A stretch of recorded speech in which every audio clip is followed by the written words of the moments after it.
guys, Angus here. Got another Airsoft video for you guys today. First things first, I do want to say if there is some noise in the background, there's nothing I can do about that, so you're just going to have to go ahead and go along with it. Also, sorry if there is some wind buffeting the camera. It's extremely windy today, and that's actually why I went ahead and switched the angle of the camera for today's chronograph. That way, hopefully there'll be less wind coming into contact with the camera and more so hitting me.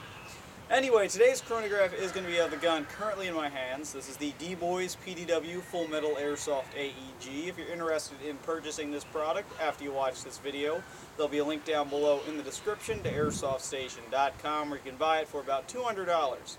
Now, with that being said, let's go ahead and get into some of the details of the chronograph. For when we chrono the gun's feet per second, we do have our 90-round mid-capacity magazine loaded up with 0.2 gram BBs. As for when we test out the gun's rate of fire, we do have a 9.6 volt, 1200 milliamp battery charged up and inside the gun's included pec box. The gun also includes this front vertical grip as well, in case you were wondering. So with that being said, let's go ahead, take a couple of shots into the chronograph, see how hard the DBOYS PDW is shooting.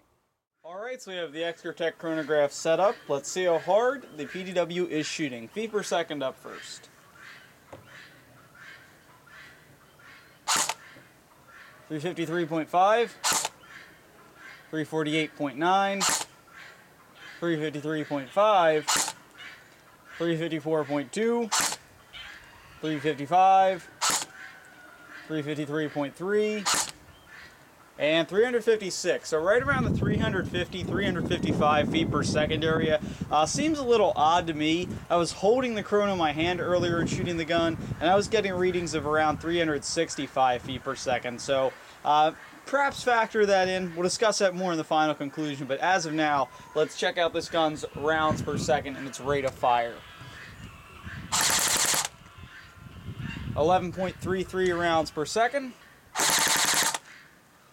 And 11.27 rounds per second. As you can see, that converts in about 676 rounds per minute. So let's go to the final conclusion of this chronograph. Alright, so now for the final conclusion of the DBOYS PDW chronograph. Feet per second wise, on this chrono we're seeing right around the 350, 355 FPS area. That's a great FPS for CQB. However, when I was chronoing this thing indoors, where it's a bit warmer, just holding the chrono, I was getting consistent readings of 365, 370 feet per second. So I'm going to say more so that's where this gun's going to be shooting at on a warmer day when you're more likely to be using this thing. That's a little bit high for CQB, but it's perfect for outdoor woodland games. The reason the FPS is kind of appearing low on the chrono out here is because it's maybe 30 degrees out, plus the wind chill from that heavy wind blowing. Everything's getting cold on the gun, the internals, the hop up, therefore the FPS is a little bit lower than it should be. But on a warm day, I'm thinking 365, 370 FPS pretty consistently.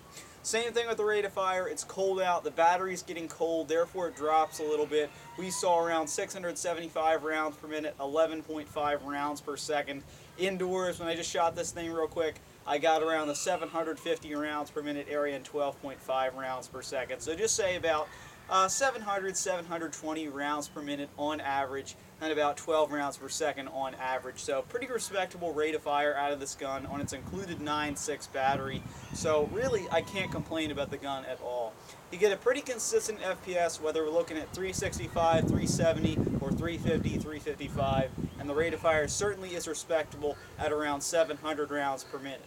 So with that being said, guys, I'd probably recommend this gun for woodland games, but if you did want to place a lower FPS spring in the gun, this might be pretty nice for CQB. So with that being said, guys, this has been Deathcore Airsoft's chronograph of the DBOYS PDW Airsoft AEG.